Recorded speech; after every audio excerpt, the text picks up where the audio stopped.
people think about Facebook now or Meta now as this massive juggernaut, and it is. At the time that I joined, though, it was incredibly small. Let's see, by the time I left, there was roughly 90,000 employees. Okay. When I joined back in 2010, there was maybe 400 globally. I'm the kid from Sac State. Yeah. Meanwhile, you've got a person that's an MIT graduate to your left. You got someone that graduated from Stanford to your right. And I'm like, dude, should I even be here? Yeah. Right? Wow. Like, this is a very real thing. No question. They didn't even know the Hornets were Sac State's like mascot, right? When I think about what my dad left behind and what he would want, it's like, man, again, he raised me single-handedly since I was 10. Yeah. Okay. And at the time, that certainly was not the norm. And he did a lot of crazy things in order to make ends meet. But at the end of the day, like, I take a look back and I think about, like, man, all the sacrifices that he put out there and all the long nights that he really had his nose to the grindstone. Like, what I owe to him is to make sure that, like, I didn't take any of that for granted, that I recognized the lessons that were embedded in there, and that hopefully I can take it to the next level. Never in a million years would Zuck or Sheryl Sandberg sit across the table from me and be like, yo, Carlos, like, what are your thoughts on this, and how should we tackle this problem? That changed when I got to Pinterest. Right? I was regularly at the table with Ben Silberman and Francois, who was our COO at the time. And it really allowed me to dip my toes into what it's like at that level. Yeah. Right? So that was like a very big coming of age moment for me. All right, man. Legacy Lounge. Sometimes people want to talk. We have an incredible guest here. What's up, brother? The definition of the Legacy Lounge is stuff that he's putting together. He's a great community leader. His story is amazing. We got my longtime friend, Carlos Tejuco. Man, thank you so much for blessing us with your presence. This is a neighbor of mine, which is funny because we've been neighbors for like 4 years and didn't even know it. Yeah. And Didn't like realize we were in each other's backyard. when I say neighbors too, this is the craziest thing. I'm talking about less than 3 blocks away. Oh my Like, we're that close. That's crazy. We got Whole Foods, and I've never run into a Whole Foods, and we were talking about this before the pod, but shout out to Chloe Cafe. What an incredible spot that is. Because I know that when Chloe Cafe opened, Kendra was the one that told me about it, and she's like, you have to come check out this coffee shop. It's incredible. There's all these dope-ass Porsches that are inside of it. And then I meet Charlie. Charlie comes on the pod, and ultimately, Carlos and I hadn't seen each other in 30 freaking years. This story is unreal. And at a private event hosted by Charlie, I just hear Carlos say, "Saison!" And I'm like, I had to like pinch myself. And I remember going back after we talked for like 20 minutes. I'm like, dude, I gotta stalk this guy. And so, of course, like, that's like the beauty of like the world we live in on social media. Like, let me catch up on lost time. Yeah, yeah. And got to see that this guy's built an incredible life for himself. Super humble. Has some incredible cars, which we'll dive into. Oh man. But we started texting, and I'm like, dude, we need to become best friends. If I'm gonna be like that guy that shows up at your house and starts knocking on your door. So welcome, dude. Thank you. I'm stoked to be here and humbled to even have gotten the invite. So I'm stoked to dive in. Let's do it. Yeah. Yes. Fellow 49ers fan too. We experienced some happiness this year together. Yeah. And some sorrow. He was at You the. should be happy about it. Oh, all, yeah. man. 100%. That's an overachieving year, man. Good. It was. It was. It's amazing. Was, for sure. Funny enough, I was reaching out to Carlos, and I'm like, dude, I got 2 of my friends that are from Chicago flying out from LA, and we're trying to score some tickets. And so he was reaching out, trying to help me locate some tickets through his contacts. Yeah. He's like, I'm striking out. We ended up buying tickets, and then this dude hits me up like the day before the game. He's like, dude, I'm taking my entire family. Yeah. The background to that is my wife got me tickets for surprise. Oh wow. For Christmas. Yeah. And so I'm like, dude, I got 4. I'm taking my kids to the first game. And I hit up Chris. I'm like, I don't know if you're still going, but I'm going. And if you're going to be there, we got to link up. No, that's great. So that was cool to see. It's madness there too. Have you been to a game at Levi? Oh, you have? Okay, cool. I I really don't go to a lot of games out there, but I will say it's pretty cool.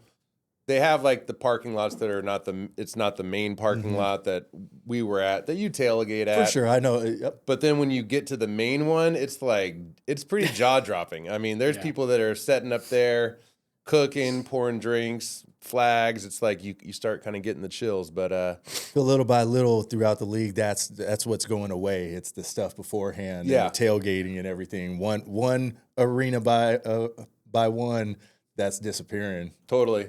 But that was your kid's first 49er game. First 49er. How old are they? 3 and 7. Oh yes, 3 and 7. Oh, And I thought I yes. was going to be on a limited time frame because I'm like, okay, by the first quarter they're going to be disengaged. Yeah. They were locked in Into the it. entire time, and it happened to be, if that wasn't the game of the year, Yeah. they had to be within I the know. top 3. I know that's one Easily. for the rest of their lives. That's the first game. Yeah. That's crazy. I know. It was, and of all places that we could have sat, we were within like one section away from Chris. Dang. So I'm like, dude, first off, it's like, I haven't seen this guy in 30 years. Yeah. We find out we're living in each other's backyards. Yeah. And then the next thing, it's like, yo, dude, like we're hitting up the same game. We gotta link up. Incredible. So and then I'm here. Yeah. Right? So Incredible. And obviously we're going to go backwards and get a little bit of the story of how you got here. Before our listeners, can we just get a little Cliff Notes version of once you got to the professional world, where you started, where you're at right now, and then we'll go backwards first and everything. But I Yeah. want them to understand who you are and why we were so excited to get you on this podcast. oh man. All right, where do I start? I guess the Cliff's Notes is I'm just a kid from humble beginnings. I'm a Sacramento product. Okay, so I was raised here. I went to Sacramento State as well. Yes. And then What years were you there? I graduated in 2006. 2006. All right. Yeah, I was 98 to 2002 there. So Yeah. just curious if we had an overlap. Probably a little bit. Just a little of that bit, last yeah. year, probably. So yeah, I like to think I'm a homegrown product. Although I did spend a number of years, a decade plus, out in the Bay Area. Matter of fact, close to where you grew up. So I Really? lived in Emeryville, the Berkeley Emeryville area. Spent so much time in Emeryville. Yeah, but what brought me down there was actually the explosion of the internet tech scene. Yeah. So that's how I ended up going down to the Bay Area. Spent a number of years there. But my wife and I, she and I met while at Sac State. We always had a line of sight to come back to Sacramento because that's home, right? Nice. We just didn't think we were going to do that until my daughter hit the first grade. But then the pandemic happened. Pull the ripcord. Now I'm here. Wow. And so from that perspective, there's a bit of a mix of, I guess, like my identity is one. I'm a family man and a dad. I try to do some hopefully big things within the tech industry. I'm an investor, and I just like to have fun. So Incredible. So, Love it. Facebook, was that the first company that you got integrated with? yeah. So that was back in early 2010. Okay? So if you think about it at that time, what was interesting about Facebook is people think about Facebook now or Meta now as this massive juggernaut, and it is. At the time that I joined, though, it was incredibly small, right? So when at the time, let's see, by the time I left, there was roughly 90,000 employees. Okay. When I joined back in 2010, there was maybe 400 globally. That's crazy. And so while it wasn't an early stage startup, like Yeah. between 10, 20 Yeah, people, it was still very much squarely in startup For mode. sure. And it was in this phase to where you might not know everyone's name, but you definitely recognize them walking around the building. Yeah. Right. But it was a very, very interesting time. I spent a number of years there. I spent almost 9 years there, wearing a ton of different hats. Yeah. Right. And that was such a crazy blessing to me because the reality is I still think back and I'm like, man, I'm a kid who should have never gotten that shot. Wow. Okay. Because when I still remember interviewing for Facebook. And at the time with that many employees, what they would do is they would do batch days. So they would send you in and there's I look to my left, look to my right, and there's 30 plus people. Okay. And then the other thing that was really polarizing is I'm the kid from Sac State. Yeah. Meanwhile, you've got a person that's an MIT graduate to your left. You got someone that graduated from Stanford to your right. And I'm like, dude, should I even be here? Yeah. Right? Wow. This is a very real thing. No question. They didn't even know the Hornets were Sac State's mascot, right?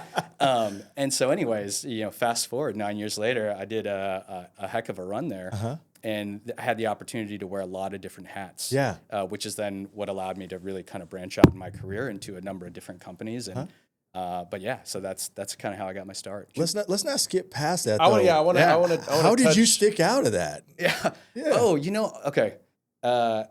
This is actually really interesting. So you heard me at the top of the cast say that I'm a part investor. Mm-hmm. Part of that is what actually overlaps with both of your worlds in real estate. And I'll get back to kind of how I stood out there. But part of, at the time, there was a lot of emphasis on entrepreneurship, right? Because it was a small, gritty company, explosive growth. And at the time, a couple years before, about 2 years before, is when I started investing in real estate with two of my older cousins, okay? And at the time, I had to help build that business in the grittiest way I knew how because we would pool our money together. I would then go and take a look at the homes. We would bid and start to do all this work. But what I would do is I would also manage the property as well. And so in order to get folks in the door, and this was before cameras got good on phones, I would strap a digital camera to my chest and do a digital walkthrough. Host it on YouTube, and then I would actually have folks do viewings on the weekend. So there was a era of hyper competitiveness there to rent it out. Now the reason how that goes back to Facebook is because the reality is, I'm answering these questions to the best of my ability, and one question that gets lobbed over the fence is like, well, tell us about like, are you involved in any businesses? What have you built? And I go, actually, I have. Like, let me walk you through some of the things that like I've really got my hands dirty in and some of the crazy polarizing stuff I've seen as a result of. And here's how we stay gritty and here's how we get it done, right? And at the time I was just letting this fly, from the top of my head. Yeah. I'm like, I don't have any better example, but this is very real. Yeah. And I know I can speak to it to a depth in which a lot of people can't. And I actually still think in my heart of hearts, that was the X factor. I guarantee it. Across 30 people, there was a group of 6 that ended up getting offers that round. And it was, so I still look back to that example of like, had it not been for, me dipping my toes in the real estate piece, I actually don't know if I would have stood out. Dang. So that's crazy. There's so much that I want to unpack there. Oh, but goodness. But one thing, and thank you, Carlos, because I'm going to be able to share with the people. This is why we preach in real estate. Don't wait to buy. This is why.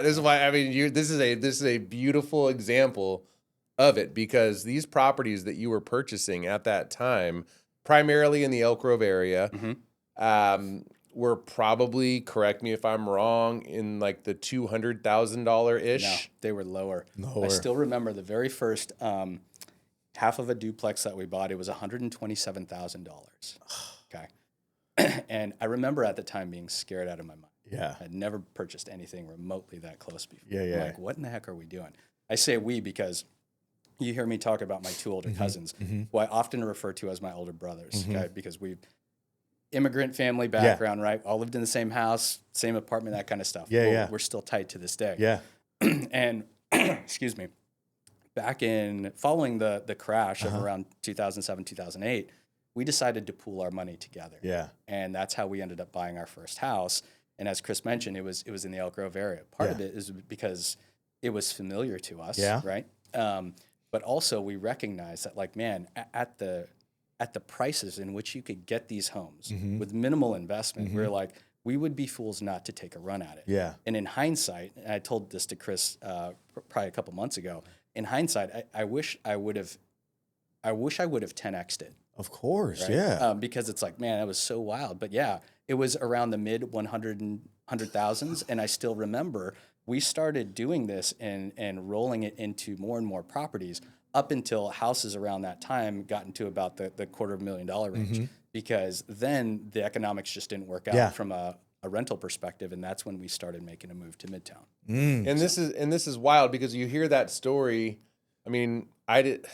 What age were you? Like, I just want, because I want to finish that thought, but that helps me put in context. I'm guessing you were young 20s. I was 24. Okay, around. Good. Yeah, Good. and this is why, man. Like Carlos and I, when we caught up, I was like, man, there's no better feeling than when you have a friend or multiple friends. For our case, it's been 30 years, but when you're legitimately happy for somebody's success. Yeah, no doubt. You see what I'm saying? No, Like, of course. I bought my first house when I was 29, and I share this story with my clients, especially like my first time home buyers that I work with. Yeah. That I wish I would have bought sooner. Mm-hmm. You know what I mean? The average sales price in Sacramento right now is around $575, and there's a buyer that I'm working with right now that's getting very I don't know. He's getting nervous because he wants to buy a home, and he goes, "I want to buy a house around 400,000." And it's crazy now that the words that I have when I hear that is, you're not getting shit for 400,000. It's the truth. Unless you want to live in a pretty, what I'd call a D neighborhood. Yeah. And be okay with that. I mean, Elk Grove, I showed property last week in Elk Grove. These similar homes that you purchased in Elk Grove are now going for $550 to $575. Yeah. Crazy. Insane. So while we're on that topic, kind of just to put a bow on it. So you ended up purchasing a bunch of property in Elk Grove, renting them out. The other thing I love about your story is you did your own property management. Yeah. I think I mean still tell me what you learned there. Well, still to this day, I can't tell you, bro. I get phone calls all the time from past clients that are calling me going, "I'm done with this property management company. They're horrible. I pay them all this money. They don't do shit. Yep. Can you help me?" And I've always been a big fan of educating my clients of just do it on your own. Yeah. Just do it on your own. So like walk us through that, and then ultimately approximately around the time that you ended up selling those properties, 1031ing and landing where you're at now. Yeah. So at the time, my first step was like, I didn't know crap, right? Yeah. Other than like, I knew how to create pull through demand because I could get the potential tenants in there. But after that, then what, right? So my very first step was actually syncing up with I believe it's the Rental Housing Association. And then I paid for some membership there, got a package of information, and then just sat down and tried to game myself up as much as possible. And it wasn't because I didn't have the desire to work with a rental property company. It was just because it's like, dude, margins are tight. Like, I got to do this, right? And so that's exactly what we did. And so we started going through that process. There's definitely a lot of licks along the way, right? Like you think you got a tenant figured out, and you place the right person, and then unfortunately things like you hit some turbulence. Yep. And that's part of the game. And so, we did that and learned really quickly, because after that first house, what we did was we started pulling lines of equity on it and just started building other single family home properties and building that in there. And then, you started getting your touches on base, and you get a feel for like how you want to work with the tenants.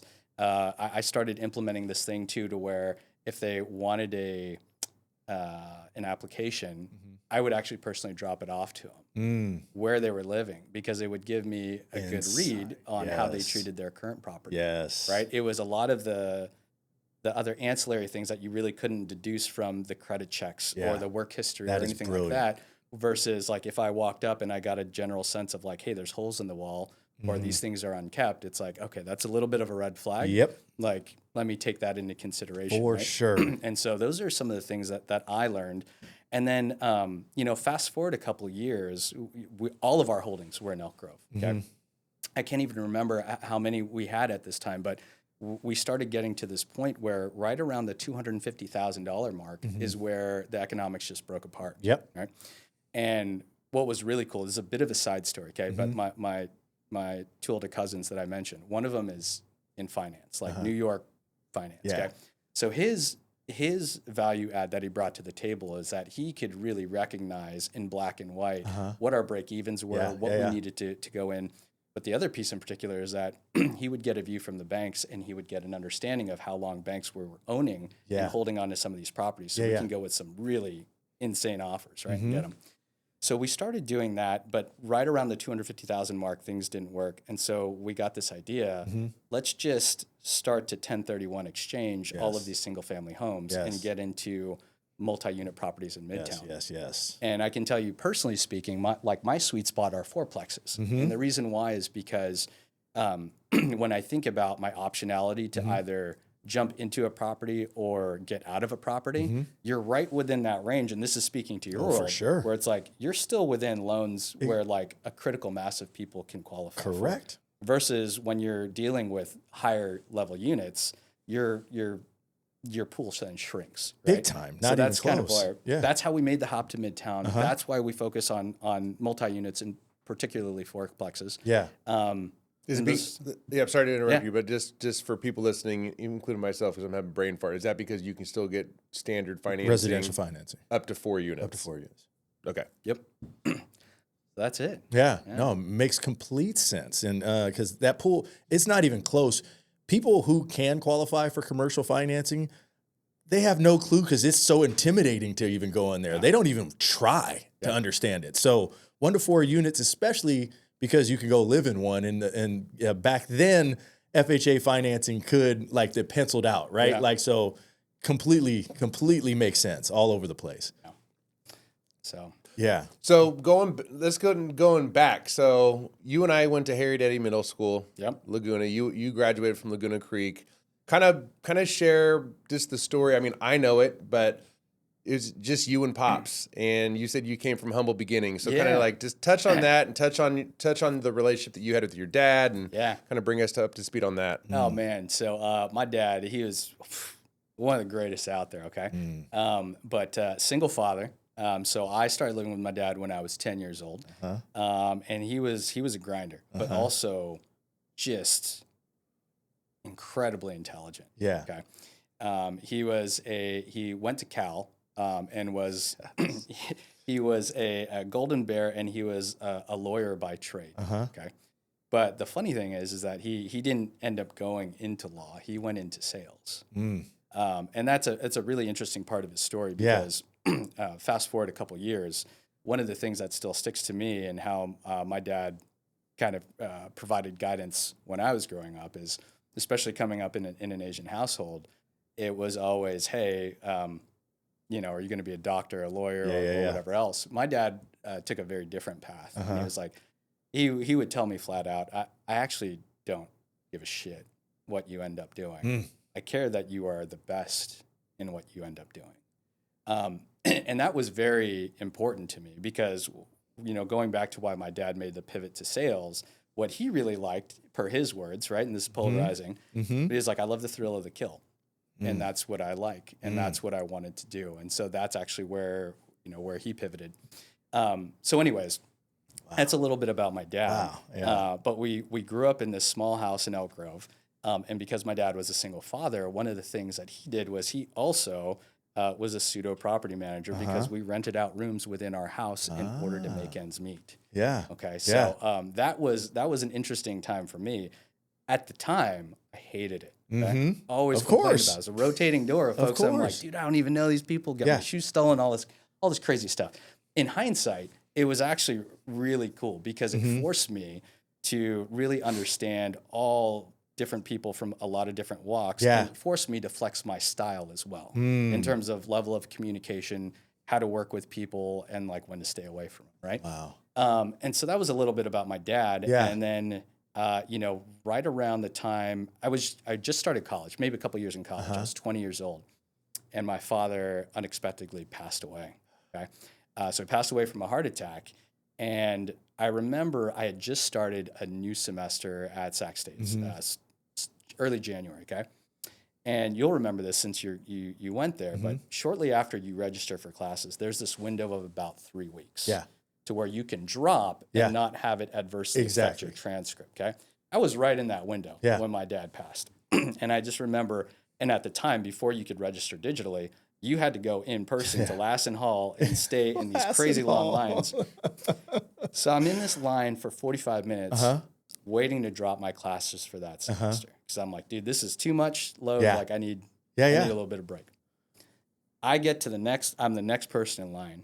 And I just beeline straight to the bathroom, shut the stall, break down, because all I could hear in the back of my head was my dad saying something to the effect of, if you pull the ripcord now, you'll have undone anything and everything that I've ever shown you.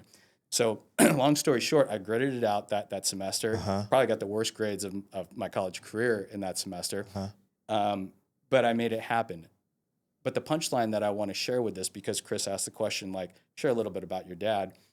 The number one thing that came top of mind to me when my dad passed away, outside of this sucks, was that I'm ready for this. Right?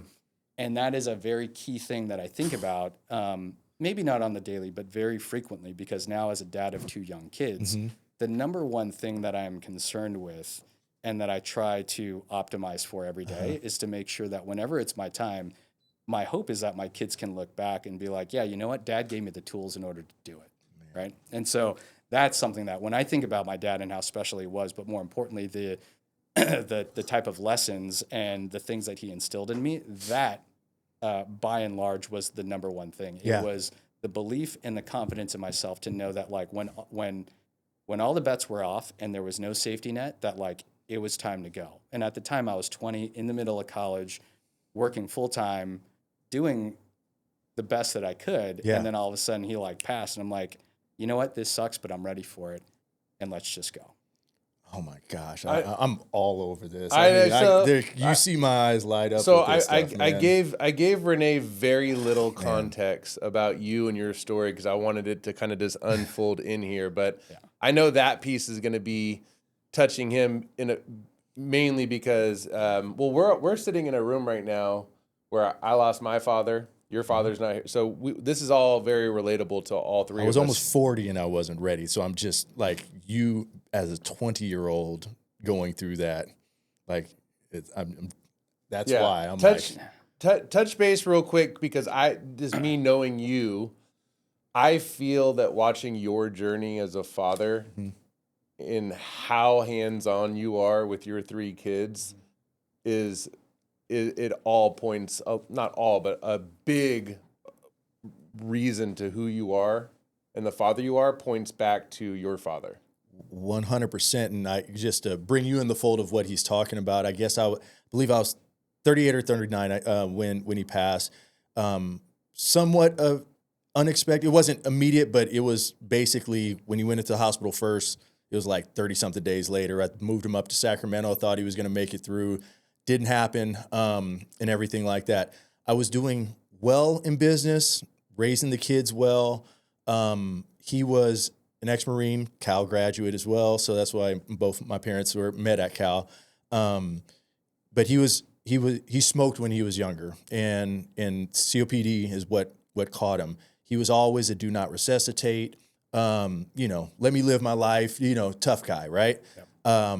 It completely shifted. One of the times that he did close to thought it was being the end, he came back, they revisit all his wishes, and he flipped and he wanted to be resuscitated. He wanted more time with my kids. And it changed me seeing that, the toughest guy that I knew. At the point I had the mortgage company, after his passing, the loss, and wrapping my brain around it and still putting one foot in front of the other, that's what sparked. I knew I didn't have the time I thought I had, right?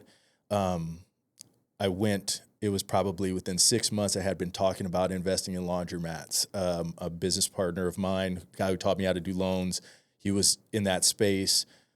It lit the fire, and it sparked going from getting my first to now having 5 within like a 2.5-year period of time. So it feels like you saw this at a much earlier age than I do, but it lit a crazy fire underneath. Am I reading that correct? 100%, right? So, one of the things I think about too is when I think about what my dad left behind and what he would want, it's like, man, again, he raised me single-handedly since I was 10. Yeah. Okay.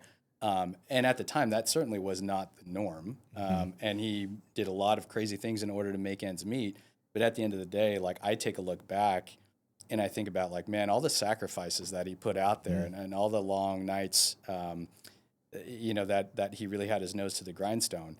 Like what I owe to him is to make sure that like I didn't take any of that for granted, that I recognized the lessons that were embedded in there, and that hopefully I can take it to the next level.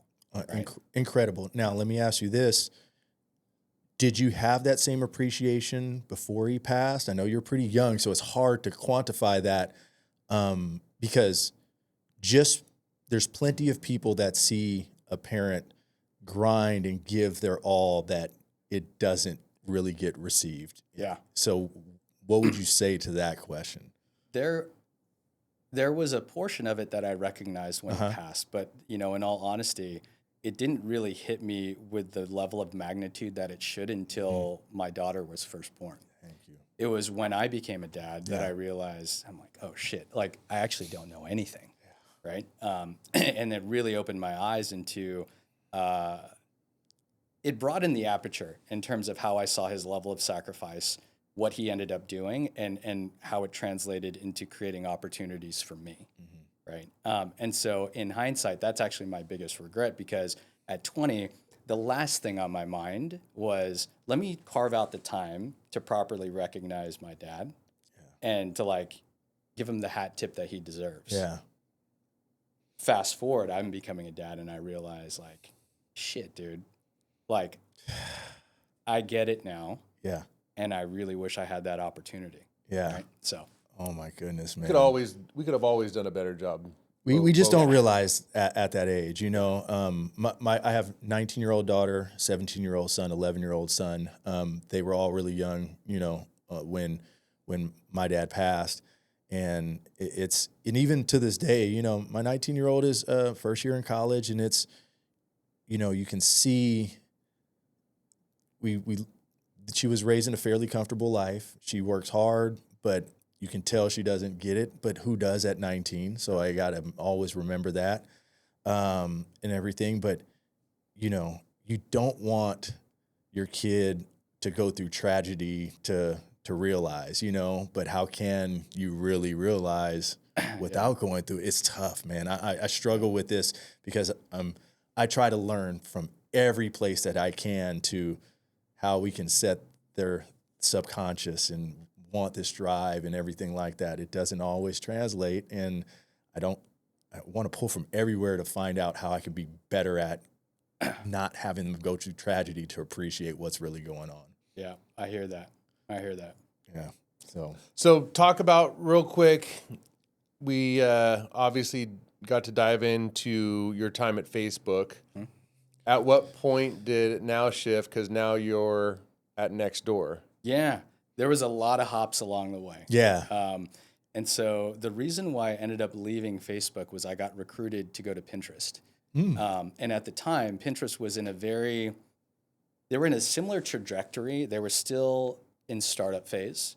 And the primary challenge Pinterest was facing at that time was they were over-reliant within their top 20 advertisers, generating 80+% of their revenue. And where my specialty comes into play is that I help architect hard-coded integrations, like strategic partnerships, specifically to grow the revenue side of the business or to close product gaps that inherently like a company wouldn't make themselves. I go out there and actually structure what that deal looks like from a technical perspective, help them architect how it should actually come to fruition for an end user and all that kind of stuff. Now back to the Pinterest part, that was their core challenge when I joined. And I got recruited by two guys in particular, a guy named Ravi and a guy named Gary, who at the time, Ravi was a former colleague of mine at Facebook. And Gary's claim to fame on the Facebook side is that he was the one who architected the acquisitions of Instagram, WhatsApp, and Oculus. Okay.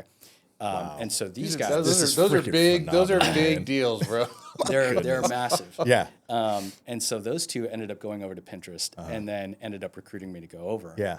And specifically what I went there to do was I headed up all of their efforts across e-commerce platform integration and how to drive things like product listing ads. So what that means for like your listeners is when you're on any of those apps and you see like a cool sweater or something or a phone and you click on that, like that's actually a lot of what I help to build and integrate behind the back end and then scale it multiple times over, right? So that you can make sure that the product that I click on is probably going to be different than the product that Chris clicks on, right? And so to like understand that and to really differentiate between the users and more importantly, sell the right number of products or get the most out of your advertising, those are all the things that I helped build from a technology standpoint and then a scale standpoint.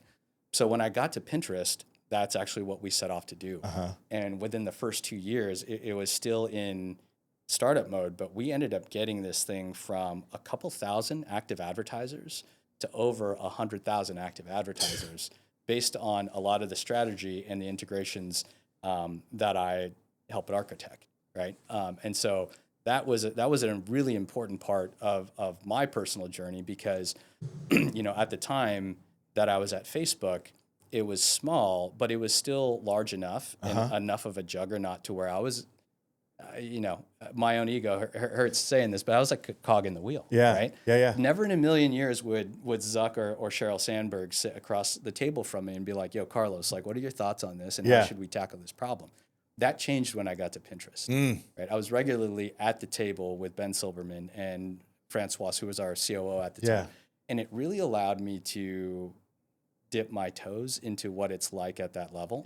Right. So that was like a very big coming of age moment for me. Incredible. And then shortly afterwards took another couple hops. And so when you think about really big platforms like Reddit, I joined Reddit also on a pre-IPO stage, although they were much more advanced at the time that I joined. And then did a lot of the same things, architected a lot of the same things, built a lot of the organizations that were responsible for helping all of those companies get to a place, at least from their business side, to where it became a more durable business, so that when you IPO, Wall Street looks at it as like, okay, this is not so much of a dicey proposition, but this is a very durable business that we would feel comfortable and confident in investing in. And now fast forward a number of hops later, I'm at Nextdoor. And so I lead the teams and I support the teams that are responsible for business development and strategic partnerships. And that's across both our core consumer product and revenue product. So, man, so I get to meet in person. The reason why I'm targeted so freaking accurately. My pocketbook is smaller because of it, but I have a happier life because I'm like, damn, I didn't know they knew I'd lead at that. It was you, man. It was you. I was a snippet of it, but I will say there were a lot of people far more intelligent than me behind the scenes that were doing that. Of course, But I will say, and I'm very forthright in taking ownership, that I am the guy responsible for pouring the gas on the flame. That's to make incredible. sure that the curve really bends up into the right. I'm so happy to hear it, though. And I mean, it's so innovative, and to see what it is. Tell me about some missteps along the way, man. And I mean, it sounds so freaking amazing, but it can't be just a linear, I'm just blew these companies up. No. There's been a lot of hard licks Of along course. the way, okay? Matter of fact, one of the biggest ones on the Facebook side, right? So like this, can't remember the exact time span, but there was, if anyone looks this up in the news, there's a big scandal around Cambridge Analytica. Okay. That was essentially the proliferation of certain user data that got out into the open. Now, the way that I had kind of access to that is because the way that I help scale the business is all through what's called platform partnerships. Okay. And so to break that down into its most simple form, it's a way to take a platform like Facebook and essentially create like Lego blocks on the outside so that companies can plug into it and then help you do business, right? Okay. So a great example of that would be Facebook's relationship with Shopify. Got it. That's a shining example. Yeah. Well, the Cambridge Analytica piece was not so shining. Okay? That was, we had a lot of companies that would also plug into our platform for the purposes of like, hey, we want to do user research and we want to do things of that nature. Yeah. Well, it turns out that they were actually taking in a lot more data and doing nefarious things with it. Yeah. And as a result of that, blew up in our face. I was part of the platform team that was caught in the crossfire there. And the reality is we took some missteps because, we were running at breakneck speed. Yeah. So, that's crazy. What an example. What I'm wondering is, you'd mentioned when you're at Pinterest and made the leap, you're over there and you're at the big boy table and you're having those meetings. Like, did you have to like pinch yourself? Like, did it? I mean, you had to like pause for a second because like that had to have been just a pretty remarkable feeling, just to kind of like remind yourself of where you came from, where you're at, and just the level that you're playing at. The direct answer to your question is yes and no. right? Yes, for the obvious reasons, because now you're in front of folks that, at least when I look at them, like, oh my gosh, like this person is so intelligent. Do I even have the right to be at this table, right? That definitely comes sometimes across in your mind. It certainly comes across in my mind. But really, the no part to that answer actually stems back to my second year at Facebook. So the first 2 years I was there, from 2010 to 2012, I had this massive case of imposter syndrome. Yeah. Right. I would walk around that campus and I'm like, every single day, I'm like, dude, should I be here? Yeah. Like, what am I doing? Yeah. Right? Yeah. Yeah. I'm still, and remember, I'm the kid from Sac State. And I kid you not, at the time that I joined, I was the only employee from Sac State. Yeah. Right? That So makes if you sense. take a look at the distribution curve, I'm literally the singular employee from Sac State. Go fast forward to 2 years, I had this breakthrough and inflection where I'm like, dude, you know what? At the end of the day, like, I can hang with these fools, number one. Yeah. And number two, like, what I brought to the table outside of, whatever level of intelligence I have is like raw grit Yeah. and determination Yeah. and hustle. Yeah. Right. And so that's something that I really took to the bank. Yes. And at year 2 is when I really started to accelerate in terms of the projects that I took on, the types of meetings that I led, and the types of things that I built, and then the level of confidence that I had. And so riding that wave when I got to Pinterest, the thing that I would constantly remind myself of is like, I was recruited to be here. Yeah. And there's a certain level of like confidence and swagger that like you get in your step as a result of that. And I want to be very, very careful about towing the line of arrogance, right? Of course, because that also doesn't do you any favors. Yeah.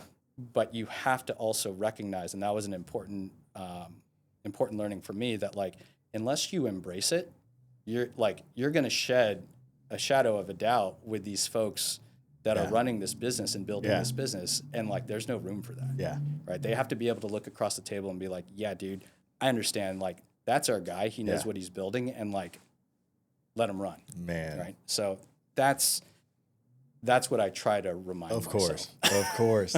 That's the pressure. The pressure brings the best out. You can blink behind the scenes like, damn, did that just happen? But in the moment, you're not blinking one, not even a little bit. I hear that. I mean, my connection point or reason asking is I know my personality and how I'm wired, and I just don't feel that I'm wired to ever work for someone. But listening to your journey, like it feels like it feels like almost like an imaginary world, like working in with these big companies and what you've built and what you're still building. And it just seems like you probably had and still are just like a really fun time being out there, like living in the Bay Area. Like, you've kind of walked me through with you and Joe, like, just like, you both barely even had to even use your vehicles, going to these badass restaurants after work. Like, what, I mean, that part probably is pretty remarkable in itself. Oh, yeah. And that was, man, there's so many really neat memories, like from that era. Like, one of the ones that comes top of mind to me is early on the Facebook side. If you remember, there was a movie that came out called The Social Network. Yeah. Right? Yeah. Now, internally, before that movie dropped, there was a lot of worry that it's like, oh man, this is going to make Mark and team look like complete shit. Okay. And so it was like, oh, we really didn't know how senior leadership was going to react. Yeah. And then about a week before the movie dropped, we all got called into what was known at the time as Cafe X. Okay. It's because there was this big support structure X in the middle. And we're like, dude, what's the deal with this? All of our meetings got like canceled for the day, and the entire company is filtering into this. We're like, what's going on? And Cafe X was set up in a circular fashion, and all of the blinds were closed. Now Zuck's in there waiting for all of us. He's like, hey, the reason why I called you guys in here today is because clearly there's been a lot of uncertainty with this movie dropping. And I just came to the conclusion that the best thing that we can do is just simply embrace it. It's part of our culture. Some of it's going to be true. A lot of it's not going to be true. And the minute that he said that, all of the blinds within Cafe X opened. And outside of it were more vans, or more like buses, than I could count at the time. What he did was he chartered all these buses to take the entire company, which then brought us into Mountain View, and we rented out the Century Theaters there, and we'll all watch the movie together. And then, this was one of the coolest parts. as we were getting onto the shuttles, we all had like these wristbands that would get put on. He goes, and by the way, after the movie, these buses are going to drop us in downtown Palo Alto, where you can literally go to any bar as long as you're wearing this wristband, and you're going to get taken care of. And so we just partied the entire night. Okay, and this is crazy because at the time, this is another kind of like interesting wrinkle and tidbit of my story. Is that for the first 2 years I was working at Facebook, I was actually driving from Sacramento. Oh my goodness! I would leave at 4:15 in the morning. Oh my goodness! To drive down. This was during that window. Okay, Yeah. so I'm like sitting there like partying, and I'm like, oh dude, I can't get home. Yeah. Right? So I called my girlfriend at the time. I was like, just as a heads up, like I'm gonna end up sleeping in like probably the company parking lot in my car. But it was it's times like that to where it's like you work incredibly hard. You do some long nights. But you also get to do some really, really fun things, and you get you're exposed building to, too, man. This is not a Yeah. dead end So- job. That's where the difference is. There, you were building something that you knew was gonna Yeah. be huge, man. and you get rewarded in a really cool way, right? Like Yeah. I remember part of the group that I was in early on. At one point in time, we were responsible for 40% of the company's revenue. Okay? It was a really massive undertaking, and there at the time there was maybe like 13 of us. Okay? So then we had this idea to take this portion of our office, and we're like, let's just make this our own. So then we approach our VP at the time, and we're like, yo, dude, like we're thinking about building a couple things. He's like, yeah, man, like what do you need in order to make it happen? And Yeah. we just randomly threw out a number. We were like, we need 10 grand. He goes, oh yeah, whatever.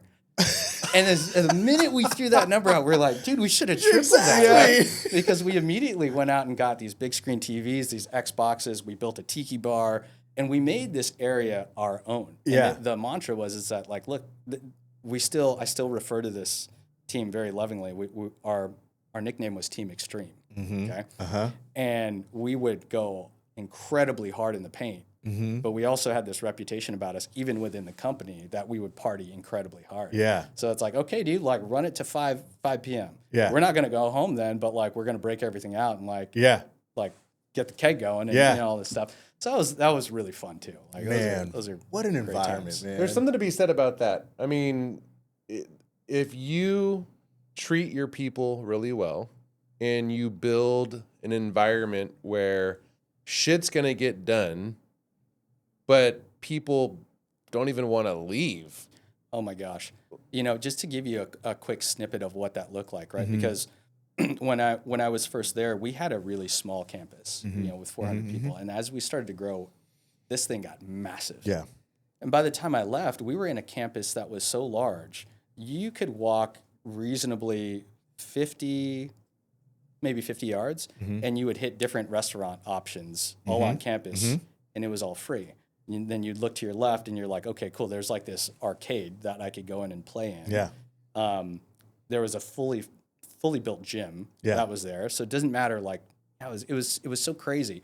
And then it also, one of the other cool perks was that because our campus was so spread out, we had our own internal like Uber system where it's like we built our own thing to where like we could actually hail cars and take it to and from different parts of our campus.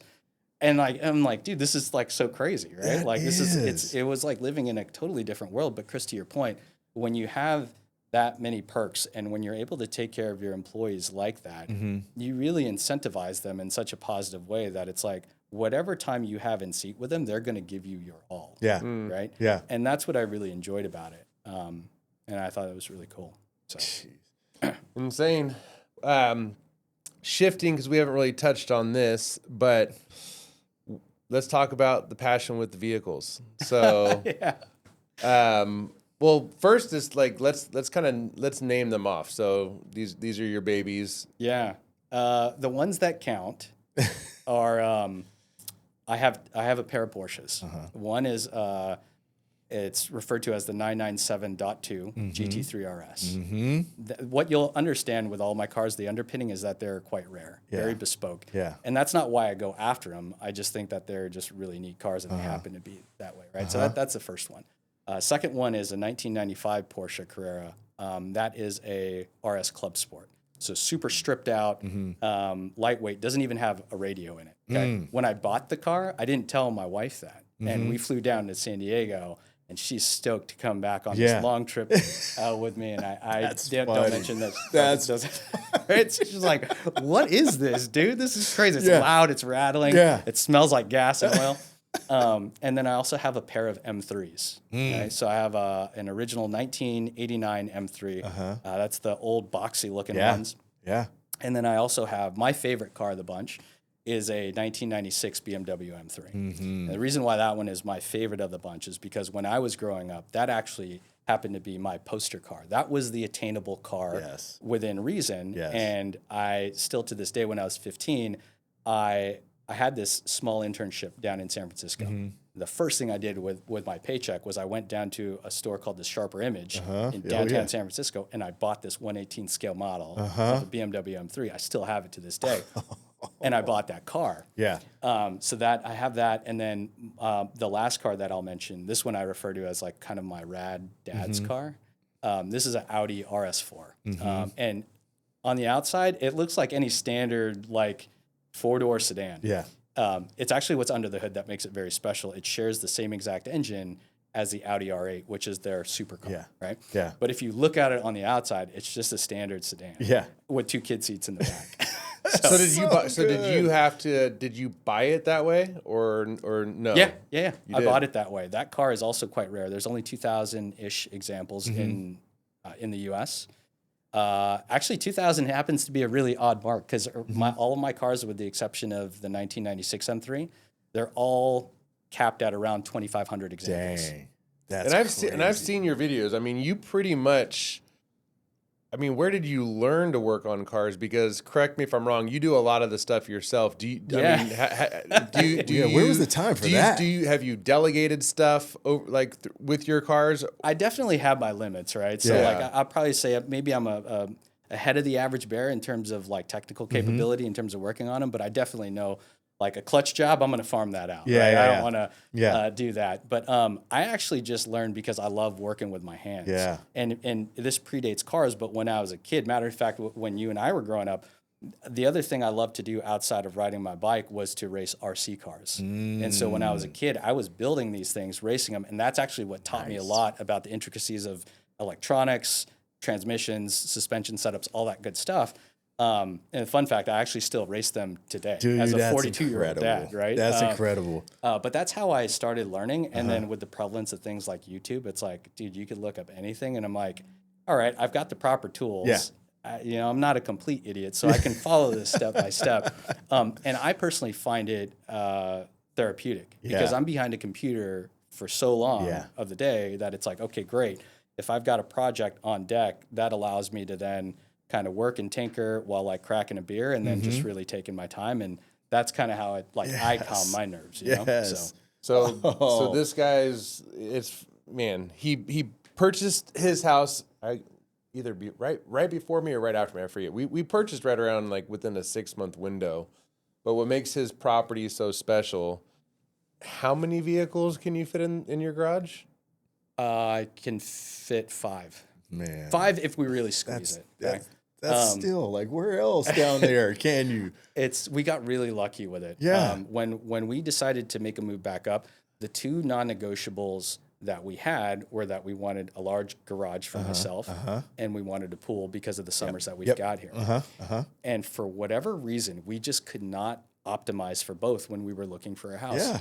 So then just by sheer luck, because I didn't even know about this neighborhood. Okay? My wife expands our search and she finds this. And I wasn't putting much into it because the pictures were horrible online. But we drive up and the first thing I notice is like this garage is like 900 square feet. It's rough around the edges, but it's 900 square Still, feet. bones, yeah. Yeah, and it didn't have a pool, but like we took a look at the footprint. I'm like, we could blow up the backyard and like make it. Yeah. Right? So like then we just put in a bid and sent it. Man. And next thing you know, we were able to do that. And when we bought the house, luckily there was a lot of things that were already shored up with it. It's probably 80% done already.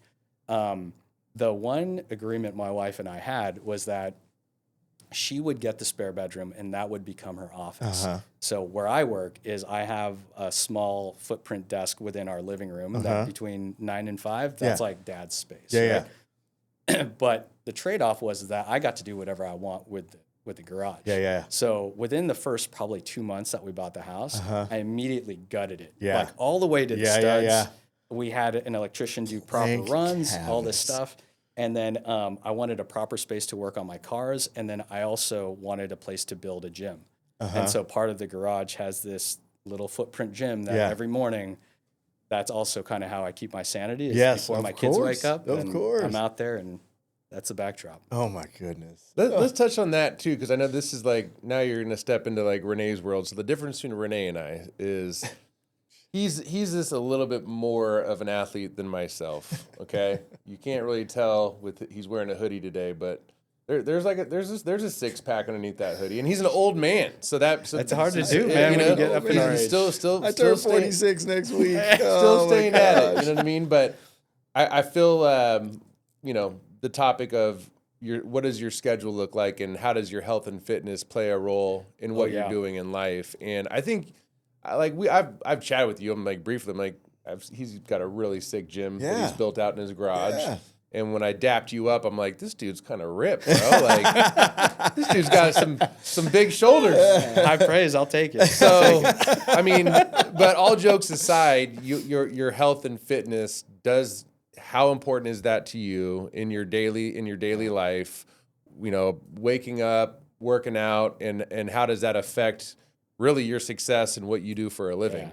It's a massive part of my identity. And the reason why is because, there's a couple reasons. When I was younger, my dad also lifted, right? So I have this image in my mind of my dad. And dude, I'm Filipino. I'm 5'8", on a good day. He was around the same size. But like in my mind, I'm like, he is this dude that quite frankly just no one messed with. Yeah. And it was because he knew his stuff, and he was incredibly strong. Yeah. So that's like piece one. But piece two is that my dad also died so young at 47 that constantly what's in the back of my mind is I need to make sure that I'm on the up and up so that I can maximize my time. And when we bought the house, one of the things that was really apparent, especially we only had one kid at the time, but now with two, I'm like, dude, if I don't make my access to like staying active as frictionless as possible, it's going to be one of the first things to go. Exactly. And so, to your question, Chris, in terms of like, I'm a creature of habit too. Like between 4:50 and 5:05 every morning, I'm awake. And the reason why I do that is because I know my kids aren't going to naturally like wake up and like ruin a workout, right? And so I'm up super early and I get that cranked every day. And that's important to me for the reasons that I just mentioned, so that like it's ingrained in my kids too, that it's like, hey, to live a healthy life, this has to be part of your lifestyle as well. But also for myself, like I want to make sure that I'm as healthy as possible. But then it also helps me calm my nerves and manage my stress with all things work related. Big time. And all things being a dad related. Yeah. Right? Yeah. And so, and I notice too on days that I don't have that outlet, right? Like if we're on vacation and like I miss a workout, I'll immediately feel it, and then I feel some type of way, right?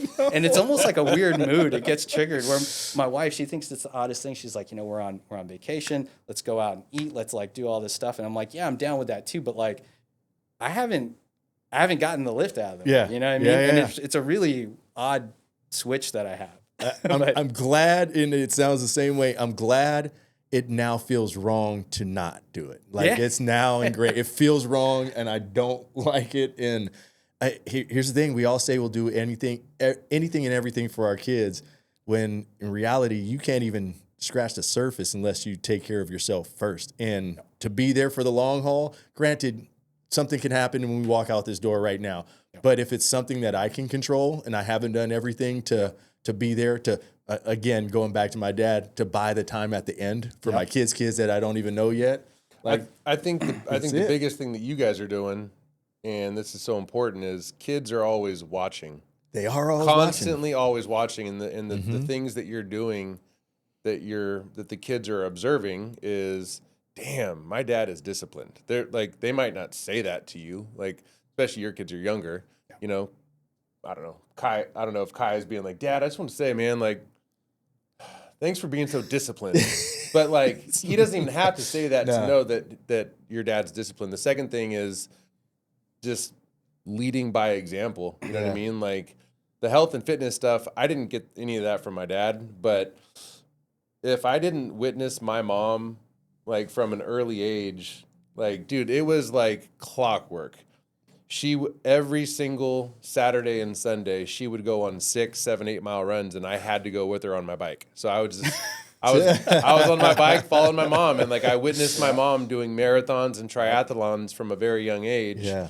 I don't think that it's coincidental that running and cycling were things that I latched onto. You know what I mean? Yeah. So I think it's important for you for your kids to see it. You know what I mean? And I mean, even your schedule. I mean, talk a little bit about what the schedule looks like with you and Kai, and how early you guys are waking up. And his son plays high school baseball. Okay. And just kind of what that looks like, what the schedule looks like. I'm just happy that he's farther along than I was at the time. I've always loved to play basketball and worked hard, but it was kind of haphazard and everything.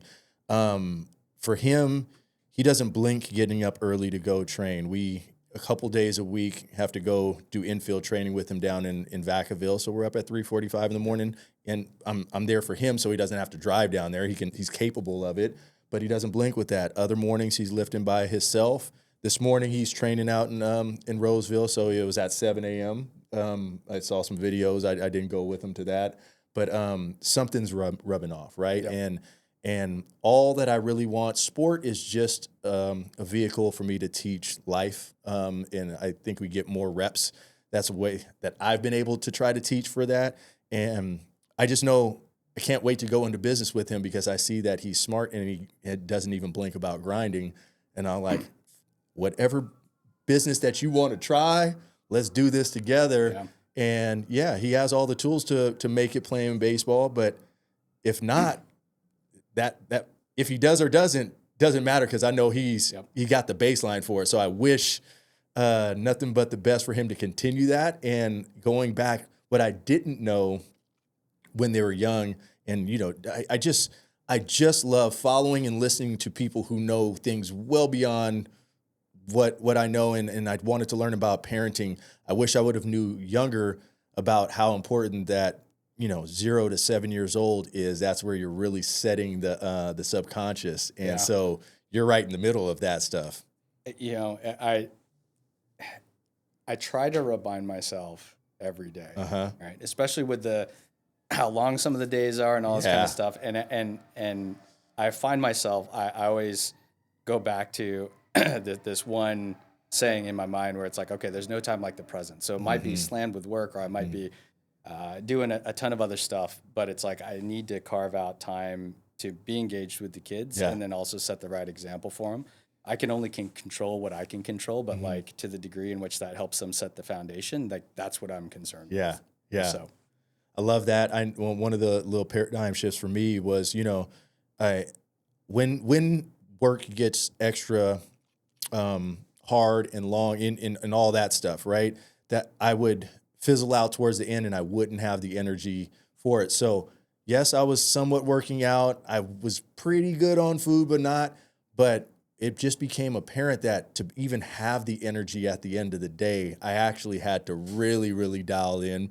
I'm trying to buy time of focus time where I can stay in the moment at the end of the day. And that's the above and beyond. That's why you've seen me over the last couple of years get almost obsessive with it, because it's that part. I need that for the family, to be who I say I want to be for the family. That's what changed, Yep. So circle back now. We'll talk about your relationship with your wife. So what does that look like? How do you guys complement each other? Because I've heard you talk about Joe, and it sounds like you guys have strengths that complement each other pretty well. Yeah. Let me just lead with this, all right? Like I don't think I'm phenomenally good at a lot of things, but one thing I think I'm particularly good at is punching above my weight. And like being married to my wife is a really like a prominent showcase of that. Okay? We met. What a great statement, man. We met towards the very tail end of college. It was her last semester. It was my second to last semester. And we had one class together. And I just remember, like, she immediately caught my eye. I'm like, oh my gosh, like how can I? And at the time, this was it was a marketing and business class. And so a lot of it was case study work. So Yeah, I'm like, yeah. how can I get into the groups that she's Yeah, in? yeah, So yeah, that yeah, way, yeah. like I can get my at bats, right? Long story short, we actually didn't start dating until we were both graduated. But she's phenomenal. She was actually the one who encouraged me to apply for the Facebook role. Incredible. Because I was in my own head Yeah. when the opportunity came Yeah, up, yeah. and she's like, "Dude, Yeah. like, quit being Yeah, soft, right? Like in so many words." I was like, I can't reasonably look you in the face I and know. be like, "All right, man, like let me pass on this opportunity." And so I did, and so I actually credit a lot. I certainly don't tell her this often enough, Yeah. but I actually credit a lot of where my own trajectory has been to her, namely because she was there in my corner telling me to stop being a wanker and then like just go for it, right? Yeah. And I think that's really important. And also she was very forthright at the time. When we moved down to the Bay Area, we weren't married yet, but she dropped everything to Yeah. go down. And Yeah, she's yeah, like, yeah. "Look, man, like we're gonna be in this for the long haul. I'll get a job down there and we'll figure it out." Yeah. And she's had an amazing career herself, right? And it's like Yeah. I take a look at some of the things that she's built and the companies that she's been a part of. She's really like run the gamut of a lot of different things. Like her first job down there, she worked for the corporate headquarters of Jamba Juice. Wow. And so Yeah. she was actually in charge of understanding profitability between their corporate-owned stores and their, oh gosh, why am I losing it? The franchise stores. And then she's, most recently she was with Block, which is like the financial tech company. Okay? And there was a lot of what she was doing was modeling in terms of, she went there by way of acquisition. She was there with a company called Afterpay. And so she was there modeling for the company how to get new entrants on board and like what's the economic structure in order to get them paid out. And then they ended up getting acquired. And so I take a look at like all the things that she is phenomenally good at, that being like math, numbers. She has a very regimented style of thinking, right?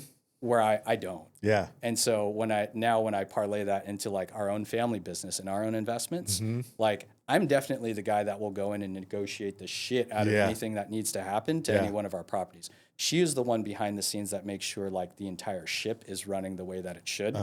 We have our documents in order. We're like to the T on everything else. Yeah. And so, to your question, like I take a look at her strengths and I'll be the first to admit, like I really lucked out in that sense because everywhere where I'm phenomenally weak, she is great. So I don't know if she would say that on the flip side, right? but I certainly recognize it. So Man, and growing into those roles, man, I'm sure, and you'd met each other just after college. You didn't know that these strengths were going to be so valuable down the line, man. No. Come on now. Oh man, that's it's like, amazing. Had no idea what the hell we were doing right after college, right?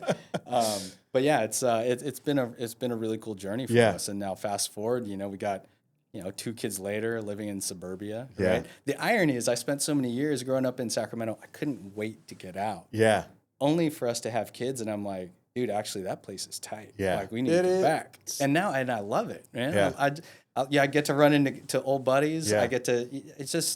It's always been home to me. So it feels cool to be back. It feels cool to be like on this podcast, and like you guys are building your businesses here in Sacramento, and I just love this place. It's part of my identity. So Yeah.